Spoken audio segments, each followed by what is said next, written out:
What's up guys, welcome back to another video. This is my first review on this channel besides that Volkswagen Golf I did before. But anyway, today we're looking at the Peugeot 207. It came as a hatchback, it came as an estate, and it came as a coupe cabriolet. But let's get on with the reviewing. So this Peugeot 207 was a successor to the 206 and a predecessor to the 208. Let's put it down into some categories, which is how all reviews are going to be set.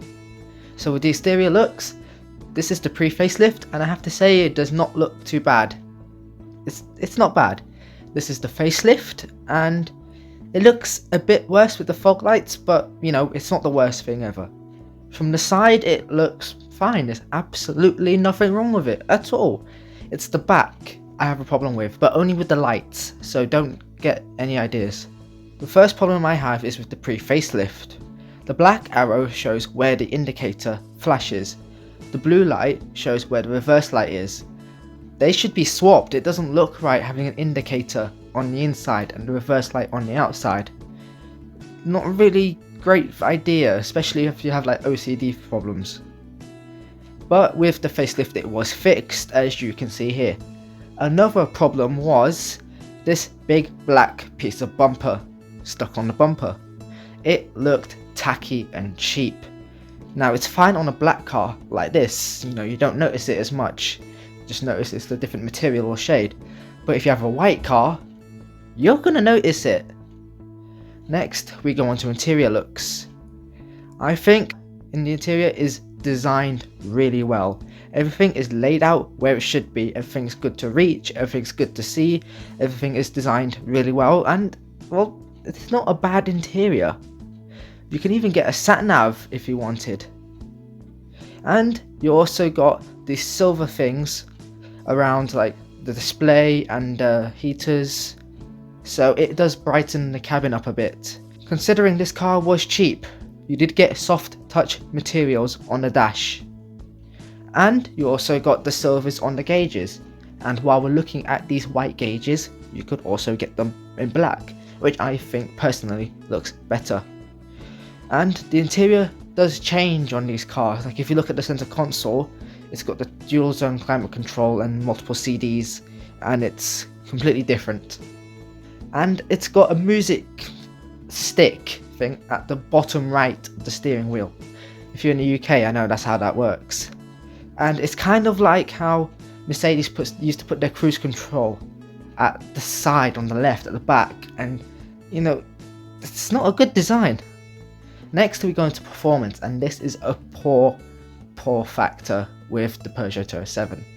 You see, the problem was the Peugeot 207 weighed 150 kilograms more than the 206. This was because A, the car was bigger, and B, there was more technology on board, and that meant the car was lousy when it came to acceleration. And some versions of the 207 shared the same engine as the 206. I'll give you an example here. This is a 1.4 litre 4-cylinder petrol with 8 valves. It had 75 horsepower. In the Peugeot 206 it got 0 to 60 in 13.6 seconds, which I'll admit is slow. But watch this. 207, 15.2 seconds. The same TUA3 engine, I think that's what it is. 1.4 litres, 4 cylinders, 8 valves, no turbos or superchargers. Slow as slow gets. And yes, you could get GTI versions of these cars, but the thing is, the 206 GTI and the 207 GTI kind of had the same performance, and obviously that's not good when you're making a new generation, and because of the weight, you know, there's more work to do with the handling and it may not be so good. Next we go into practicality. First, this is probably the only car on this channel, if not, I don't know, that I have to show the glove box for, because it is tiny. It literally has the fuse box there, because Peugeot, for some reason, refused to move the fuse box with the steering wheel. They keep it on the left for left-hand drive cars. And as a result, you get a glove box that's smaller than, I don't know, a small container. Now the boot was 270 litres, which was alright, it was nothing special. And the back seats, well, they weren't brilliant, and I have experience in it because my dad used to own one. And if I sat in the back as an adult, it was not comfortable, and he even had the 5-door, so the rear seats aren't brilliant. Next we go on to handling. Now, people praised the Peugeot because it had good steering, and that it actually handled decently for a Supermini. However, it was no Ford Fiesta. Ford Fiesta, like a lot of Fords, handled well.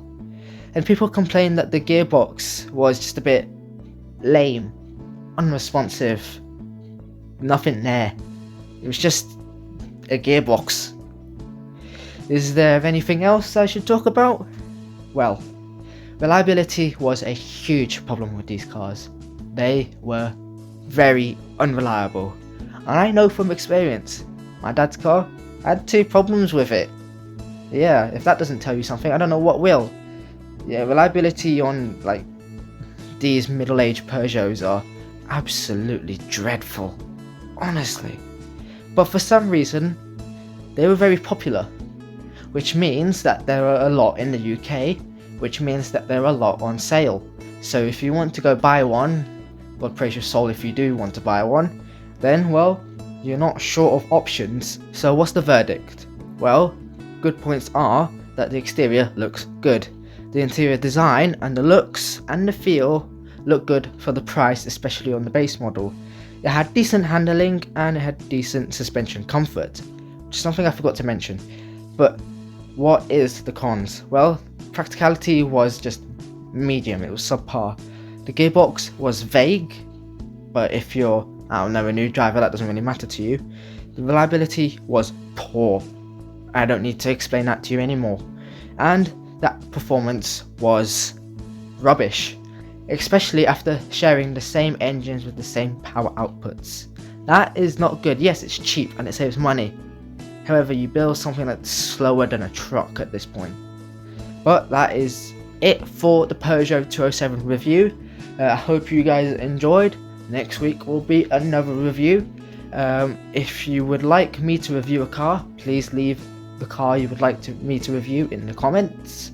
I will read it, like it, if you're nice, and then I'll do a review on it in a week or a few weeks, depending on whenever. And if you'd like to check out my main channel,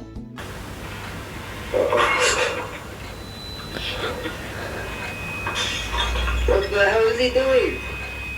Then I will leave that in the description. If you could subscribe to that, that would be brilliant. And I'll see you guys next week. Peace.